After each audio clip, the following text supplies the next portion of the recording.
Hi, and welcome to NRCC Business Talk. Today we have Iulia Iuga-Dohmen, our guest, she's a founder and designer at Inspired Design. Thank you for being with us.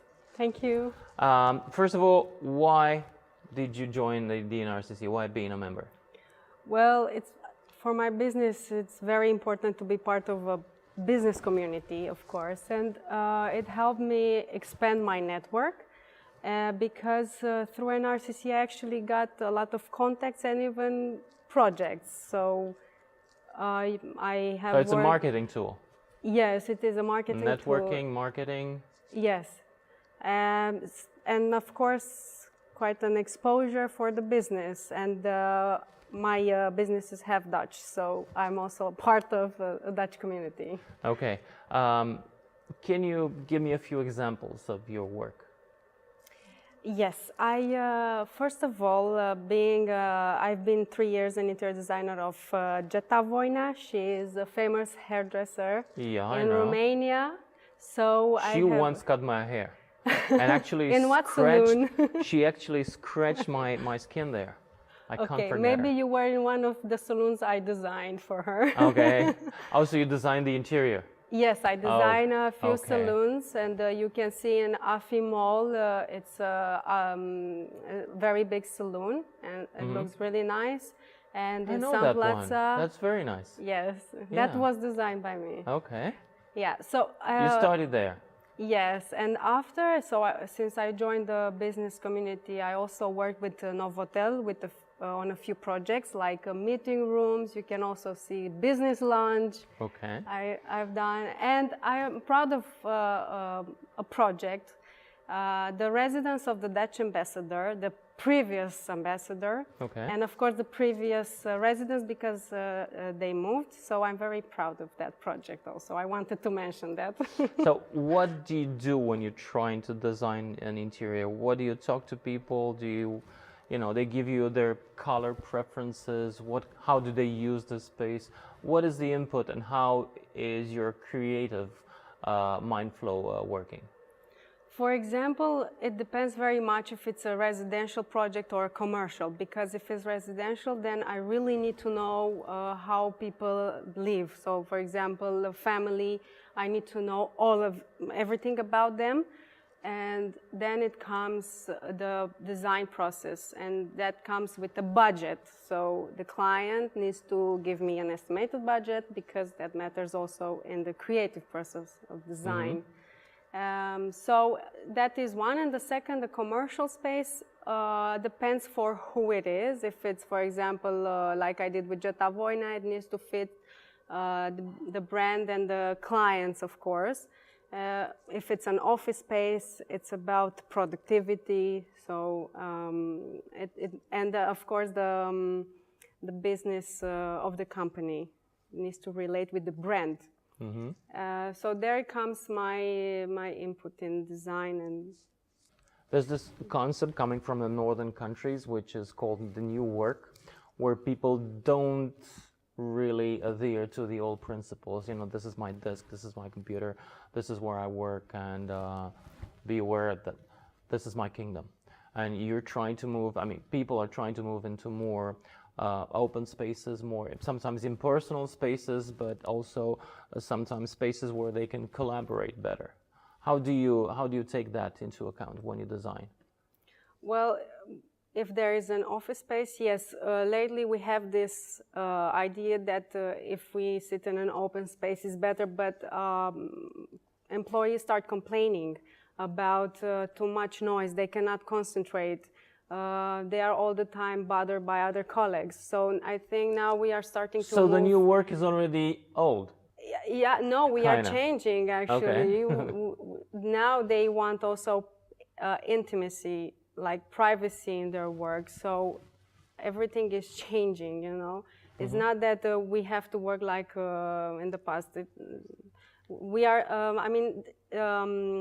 they're testing all kind of designs, and in the end, sometimes it fails. So it has to come up with a new concept. What is the most interesting failure you saw in a commercial space design? Oh my God, when you can, a commercial, I should say actually an office space. Okay, office space, yeah. Because like you are having a run, how you call that, when you have to run, you know, in your breaking hours, when you take a break, then you go for run in your I office call it space. a prison, where they take you outside a little bit to run, and then they Yes. put you in. And you have No? that pool table and all kind of games. I mean, you Oh, don't have yeah, time that's to so do all Google. that. That's so 2005. Because they want Just, you to do stay people still there use more. that? No, actually they They don't. No. All they want to do is go outside and smoke. It's This just is what I know. design, and people like to talk. So Okay. I mean, if you have some time, yeah, well, you can do that. But to have a break and play and then go back to work, not Nah. really. Or to sleep. Oh, come on. To sleep. Sleep at the office? Yes. I do it all the time. They put, you know, but say you have a special chair and you stay there 20 minutes and then you sleep and then you wake Oh, up. like and a then power nap. I heard But that you the have- Chinese can do that, but they use their desks. So they sit with a head on a desk and they sleep there. It's true, I saw it. But better do it on your desk than don't go on that bed. It takes you 10 minutes to fall asleep and then sleep 20 minutes and then, oh no, I have to wake up. Now, there's a legend that there's a special color that can help you be more productive. Is it? What colors do make you want to work more? Except for the green colors on dollars. But aside from that, what is it? Oh my God. Well, it is said that there are special colors for sleeping like blue, for having an appetite to eat like orange. But I don't think there is a special color. Don't distract the employees with all kind of colors, and because they might get tired. So, okay, they like spaces that are nicely done, but don't put like very strong red or don't put like very strong green. Just make it a cozy interior, you know, to feel relaxed and to work. But depends on the brand, depends on the people. Maybe, I don't know if it's a Lego I'm driving office, on Pipera Bridge and I'm seeing into the offices of Vodafone, into that building. Lots of red. You think like they're like But bulls red, chasing the work every day? as a psychology of the color, red Yeah. gives you too much energy and then you get very, a little bit stressed if there is too much red. So you need to compensate the colors. It's very important. The colors have a psychology. So yes, it is important what kind of interior you have for your... Going back to the home, the red might be used for a different thing. Yes. I saw people wanting to have at least one red room Really? in their house. Yeah. I'm not going to go into specifics, but yeah, it's happening. Do you design for that? Well, depends. If it has a purpose, we can come up with a concept. So yeah, a red room. But I first tell the client, be careful with what effect it has on you, because you don't know it, but it can annoy you, it can bore you, it can make you feel, I don't know, too much energetic or sleepy.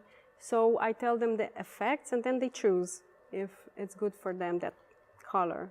Did you ever have a client that came back to you after you designed part of his home or business and tell you, thank you, you changed this? Well, usually my clients are extremely happy with my work because, let's say I have a client, I had a client which I did the whole interior, new, brand new.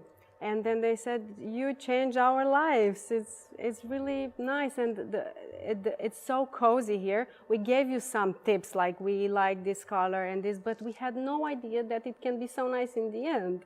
And that is really satisfying. It's really nice.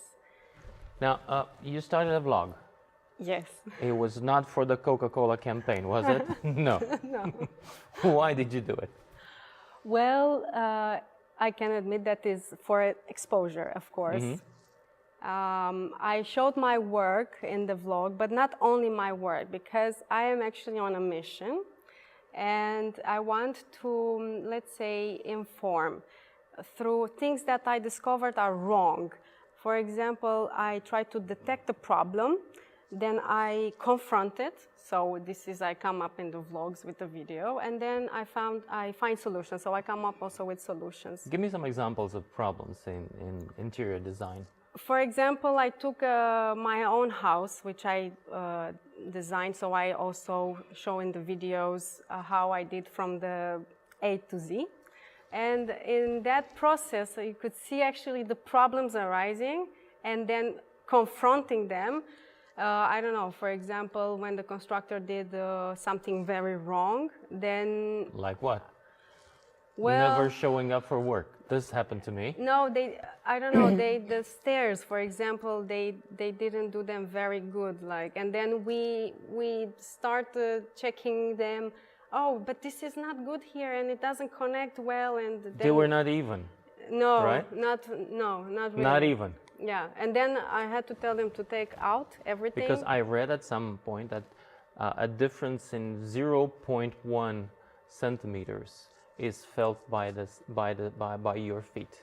Exactly. You can interpret that, and it surprises you, and you don't feel right on that ladder or on those stairs. Yes. So, indeed, we felt that. I mean, I felt that by going on the stairs and seeing that they don't connect well in the corner. So I told them in the end they have to take them out and put a new layer. And I don't know, for example, with sockets, they were not well placed on the wall. Radiators and many other things. But you can see them on the vlog because there are a lot of episodes about this. Did you get more clients through the vlog? Well, I had people contacting me that they like very much my attitude and the way I solve things, and they said, I want you to do my interior. And indeed, yes, I'm working now on a few projects. So it's really... What is it? I mean, as an interior designer, what are you focusing on right now? Well, I have my three, let's say, principles, or should I call it Iulia's triangle? I focus on health and safety. I focus on smart living solutions and, of course, sustainability. They're all aimed for humans, for people, but also for the environment. Now, what is unhealthy in a home? Unhealthy, it's when you don't take care of what water you drink, of what air you breathe. How can I change the air? Oh, yes, with a smart solution. For example, a humidifier, if you have in your house, like the humidifier from Philips, they have very good products, and the air you breathe is so important because it's very polluted. We live in a city. And even if we don't live in the city, it's still polluted. Oh, yeah. Yes. And then you put that humidifier, which cleans the air, and then you feel that you're not tired anymore. Your family is happier. You don't actually realize this on the spot, but in the future you will see the benefits of a smart solution, as well, for example, as a water purifier. The water you drink has a lot of bacteria and metals. Okay, you're not going to die, but in the future you will feel if your health goes down or goes better, let's say. Mm-hmm. So a water purifier, it's again a smart, healthy solution. Lights? Can they impact your health? No, but they can impact your budget. So you can make economic, how should I say, you can save money by putting smart LED lights or a smart solution where the lights go off by themselves when you don't need them, or you dim the lights, you make them less bright, or you use the areas with light only where you are. You don't have to put the lights in all the house. That is again a smart solution. Now, I saw a lot of people, talking about this new smart home trend, where you can remote control your home from a distance where you travel or whatnot. Are people buying that, and also are people using that? Well, they people usually like the idea of technology, Yeah. but if you don't explain them how to use, they are getting lazy.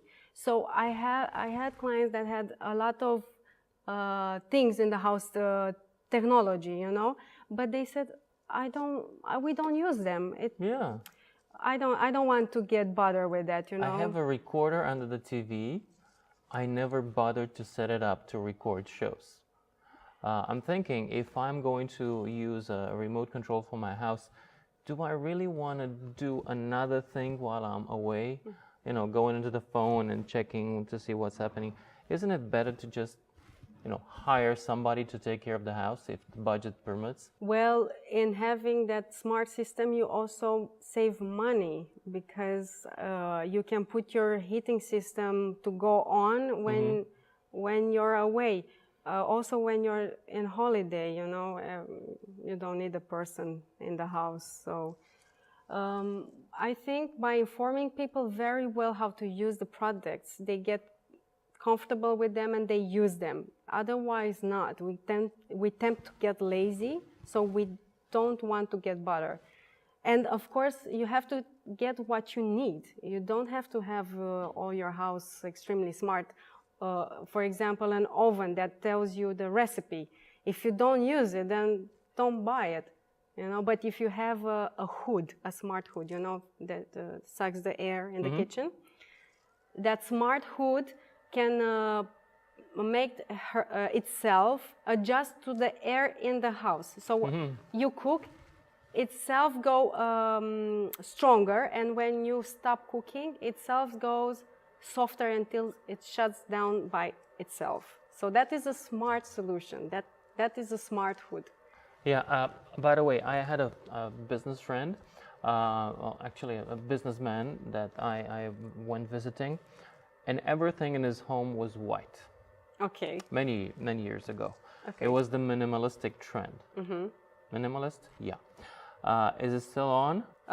White we quite use now walls. People already like a lot of white on walls, but no, furniture, it still goes with white, but mostly with natural colors. Wood, a lot of nature in the house. Minimalistic, it's mainly, let's say, with furniture that you don't want to clean too much, you know. We are so busy nowadays that we want to have as least as possible and clean. This is what my clients ask me. They want as clean as possible, cupboards to be closed, no shelves, nothing. Okay, nothing to dust off. No, exactly, no. They're so busy. I mean, okay, they can have somebody in the house, but they themselves prefer to be clean, to see clean spaces. Okay. Yes. So the only dirty thing is the TV. Yes. I'm guessing.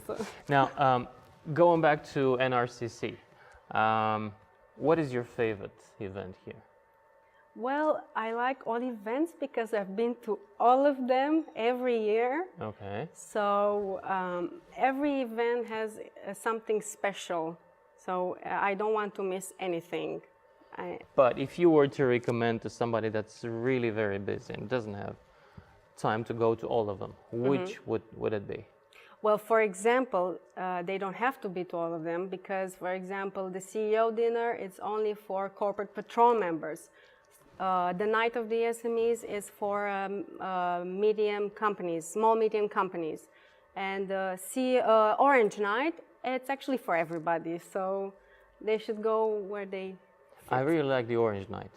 Yes, I like it too. You know, because at some point it was a huge party. And yes. Yeah. And then you're there, you get to see everybody, and that is a really nice feeling to be with Romanian, Dutch people, and not only socialize. Yeah, I saw Americans, I saw British.